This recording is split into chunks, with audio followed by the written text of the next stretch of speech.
I'm Venkat certified financial consultant.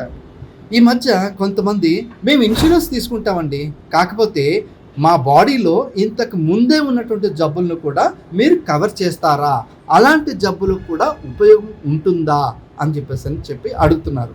అయితే ముందున్నటువంటి జబ్బులు అన్నీ కూడా ఏవైనా మనం కంపెనీకి తెలియజేస్తే అది ఒక 3 సంవత్సరాల తర్వాత ఆ జబ్బులన్నీ కూడా కవర్ చేయబడతాయి. ఒకవేళ చెప్పకపోతే ఎప్పుడైతే కంపెనీ వాళ్ళు కానీ హాస్పిటల్స్లో కానీ మనం ఆ జబ్బు తెలియజేశామో అప్పటి నుంచి 3 years వెయిటింగ్ పీరియడ్ పెట్టడం అనేది జరుగుతుంది. సో కాబట్టి ముందున్నటువంటి జబ్బులన్నిటి కూడా ఈ హెల్త్ ఇన్సూరెన్స్ ఉపయోగం ఉంటుంది ఎప్పుడు మనం తెలియజేస్తే. ఇది మాత్రం చాలా చాలా ఇంపార్టెంట్ అయినటువంటి విషయం. ప్రతి ఒక్కరు కూడా మీరు మర్చిపోకుండా మీరు తీసుకున్నటువంటి హెల్త్ ఇన్సూరెన్స్లో ఇది తెలియచేయండి. ఇలాంటి మరెన్నో అప్డేటెడ్ విషయాల కోసం మన ఛానల్ని లైక్ చేసి, షేర్ చేసి, సబ్స్క్రైబ్ చేయండి.